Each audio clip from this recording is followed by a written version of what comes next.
दुनिया के अंदर रमजान मुबारक आते ही कैसे लूट सेल लगा दी गई है।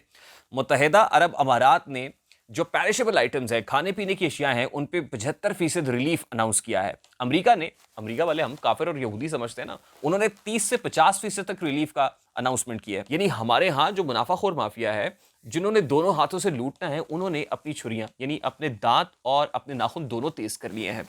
अब हमने एक बजट तरतीब दिया है और वो बजट है सादा से पाकिस्तानी का। सादा से अस्सलाम वालेकुम मेरे सादा से पाकिस्तानियों, मेरा नाम रेहान तारिक है और आप मेरा यूट्यूब चैनल और फेसबुक पेज देख रहे हैं। पाकिस्तान के अलावा दुनिया भर में बसने वाले मुसलमानों को रमजान मुबारक की ढेरों मुबारकबाद। अल्लाह ताला आपको आसानियां अता करे और आसानियां बांटने की तौफीक भी अता करे। अब आप ये कह रहे होंगे कि हमने सादा से पाकिस्तानियों को रमजान की मुबारक नहीं दी, हो ये तो बड़ा प्रॉब्लम हो गया, ये तो हमने खुदा न खास्ता कोई गैर इस्लामी गैर शरई हरकत कर दी है। तो मैं आपको बताना चाहता हूं कि पूरी दुनिया के अंदर रमजान मुबारक आते ही कैसे लूट सेल लगा दी गई है।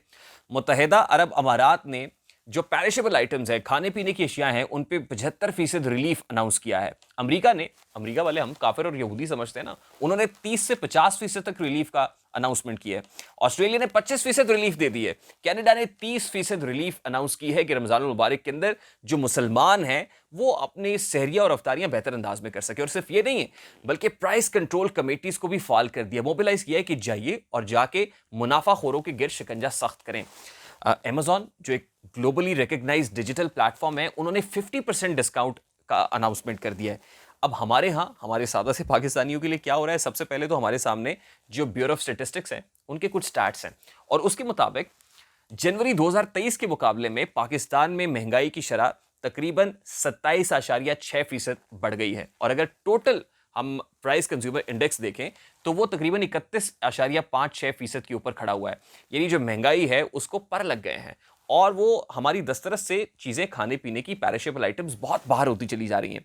प्याज तकरीबन 508% महंगा हो गया है। चिकन 93.2% महंगा हो गया है। टमाटर 84.17% महंगा हुआ है। डीजल 81% महंगा हो गया है। अंडे 79% महंगे हुए हैं। जो बासमती चावल हैं वो 68% महंगे हो गए हैं। और इसी तरह अगर हम आगे चलें तो हमें पता चलता है कि जो माश की दाल है वो 50% महंगी हुई है। नमक 46% महंगा हो गया है। कुकिंग ऑयल जो है वो 55% महंगा हुआ है। पेट्रोल 68% महंगा हुआ है। चने की दाल 64% महंगी हुई है। यानी कौन सी ऐसी चीज़ है जो सस्ती हुई है, जिसके रेट्स कम आए? मार्केट में चले जाएं, आप दुकानदार से पूछते हैं कि भाई ये चीज़ जो मैं खरीद रहा हूँ, ये 4 रोज़ पहले तो 10-20 रुपए सस्ती थी, तो आपको बताएगा ओहो भाई, आपको नहीं पता कि रमज़ान आ रहा है। यानी हमारे यहाँ जो मुनाफाखोर माफिया है, जिन्होंने दोनों हाथों से लूटना है, उन्होंने अपनी छुरियां यानी अपने दांत और अपने नाखून दोनों तेज कर लिए हैं। अब हमने एक बजट तरतीब दिया है और वो बजट है सादा से पाकिस्तानी का। सादा से पाकिस्तानी से मुराद वो पाकिस्तानी है जिसकी माहवार इनकम यानी पर मंथ जो उसकी इनकम है वो 25 टू 27,000 रुपीज है। और मेरा ख्याल है कि बहुत से लोग इत्तेफाक करेंगे कि इससे ज्यादा ऑन एवरेज एक सादा पाकिस्तानी नहीं कमाता है। वो क्या करेगा इस महीने में? उसका बजट क्या होगा? सैरियां और अफ्तारियां कैसे करेगा? बच्चों के स्कूल की फी की मद में कितने पैसे जाएंगे? इलेक्ट्रिसिटी बिल कितनी होगी?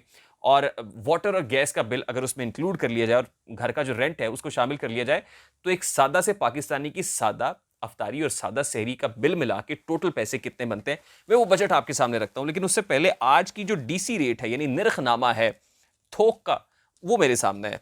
उसके मुताबिक जो जो फ्रूट का रेट है, सेब आज की तारीख में 280 से 295 रुपए फी किलो मिल रहे हैं। केला आज के रेट के मुताबिक 290 से 305 रुपए फी किलो के हिसाब से फरोख्त हो रहा है। अमरूद आज के रेट के हिसाब से 135 से 140 रुपए में फरोख्त हो रहे हैं। अनार 630 से 650 रुपए में फरोख्त हो रहे हैं। ये डीसी रेट है और जो मार्केट का रेट होता है वो हमेशा डीसी रेट से 10 या 20 रुपए ज्यादा ही होता है। इसी तरह अगर सब्जियों का नरखनामा मैं आपके सामने रखूं तो आलू जो है वो 46 से 50 रुपए फी किलो में फरोख्त हो रहे हैं। प्याज 111 से 120 रुपए, टमाटर 90 से 95 रुपए, लहसुन 210 से 220 रुपए में फरोख्त हो रहे हैं। अदरक 585 से 605 रुपए फी किलो के हिसाब से फरोख्त हो रहे हैं। तो ये नरखनामा है जो डीसी रेट के मुताबिक है। इस पे 10 से 20 रुपए आप ऐड कर लीजिएगा। ये आज का रेट है और जैसे ही पहला रोजा होगा ये rate list all together change हो जाएगी, तकरीबन आपको तब्दील होती हुई दिखाई देगी। और आप जब जाएंगे तो आपको जो उज़र या जवाब पेश किया जाएगा वो भी यही है कि रमजान आ गया है भाई। अब वो बजट मैं आपके सामने रखता हूं जो एक सादा से पाकिस्तानी का बजट है। रेंट की मद में अगर आप 15,000 रुपए ऐड कर लें, स्कूल फी की मद में 5,000 रुपए ऐड कर लें, वाटर एंड गैस बिल, पानी और जो गैस है उसके बिल में 1,000 रुपये ऐड कर लें, बिजली का बिल 3,000 रुपये, और साथ में अगर आप चावल ले रहे हैं या कुछ दालें ले रहे हैं, कुछ सब्जियां इस्तेमाल कर रहे हैं, तो टोटल मिला के ये 31,850 रुपये बनते हैं। 31,850 रुपये। अगर आप खजूर इस्तेमाल करना चाहते हैं, दूध भी इस्तेमाल करना चाहते हैं बच्चे दूध भी पी लें, अगर आप उसमें कोई फ्रूट चाट इस्तेमाल करना चाहते हैं, तो ये बजट आपका 46,350 रुपये बनता है। यानी 25 से 27,000 माहाना आमदन वाला शख्स या तो सादा सी अफ्तारी या सहरी करेगा तो 31,850 रुपये ऐड करने पड़ेंगे।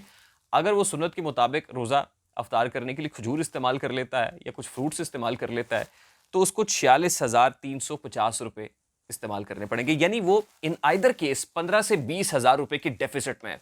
अब ये 15 से 20,000 कम से कम कहाँ से आएंगे? जाहिर है उसको किसी ना किसी दोस्त से उधार उठाने पड़ेंगे, क्योंकि ऐसे सादा से पाकिस्तानियों को तो बैंक भी डिफॉल्टर करार दे चुके होते हैं, जो बेचारे क्रेडिट कार्ड भी लेते हैं। क्रेडिट कार्ड पहले तो मिलता नहीं, अगर मिल भी जाए तो बेचारे क्रेडिट कार्ड के पैसे देने जोगे होते नहीं हैं, और बैंक्स भी उनको डिफॉल्टर करार दे देते हैं। जब दोस्तों से पैसे उठाते हैं तो एक दोस्त से लिए, दूसरे दोस्त से लिए, तीसरी बार लिए, तो चौथी बार उनको वो पैसे मिलते नहीं हैं। तो मेरे लिए दर्द सर ये बना हुआ है कि ये लोग अपनी सहरियां और अफ्तारियां कैसे करेंगे, ये लोग रोजे कैसे रखेंगे। इनके लिए सरकार ने सब्सिडी अनाउंस की, कहा कि आटा सस्ता मिलेगा। अब आटे की लाइनों में लगेंगे या रोजा रखेंगे? क्योंकि आटे की लाइनों में लगने के लिए तो आपको पुलिस के डंडे खाने पड़ते हैं, आटे की लाइनों में लगने के लिए तो आपको तवील इंतजार करना पड़ता है, धक्कम पेल होती है या पुलिस मारती है, नहीं तो लोग ही आपको ठुड्डे मारते हैं। आपके लिए ये अनाउंस किया कि पेट्रोल के ऊपर आपको सब्सिडी मिलेगी। सरकार ने बहुत खुश होकर कहा कि 50 नहीं, अब 100 रुपए की सब्सिडी मिलेगी। लेकिन अभी ये खबर आ रही है कि सरकार उससे भी मुकर गई है कि 6 हफ्ते बाद जो प्लान हमने देना था वो हम नहीं दे सकते हैं। तो ये स्टुपिडिटी है जो हर तरफ हमें दिखाई दे रही है। डॉलर्स हमारे पास है नहीं, जो चीजें हम ले रहे हैं इंपोर्टेड ले रहे हैं। यहाँ हर चीज इंपोर्टेड है, दालें भी इंपोर्टेड है, आप समझ लीजिए चावल भी इंपोर्टेड है, पेट्रोल तो है ही इंपोर्टेंट, खुर्दनी तेल भी आप इंपोर्ट कर रहे हैं, डॉलर्स में ले रहे हैं, तो डॉलर हमारे पास है ही नहीं।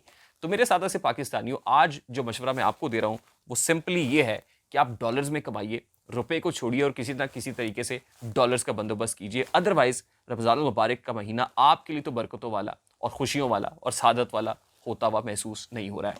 मुझे रेहान तारिक को इजाजत दीजिए, अपना बहुत सारा ख्याल रखिएगा। अस्सलाम वालेकुम।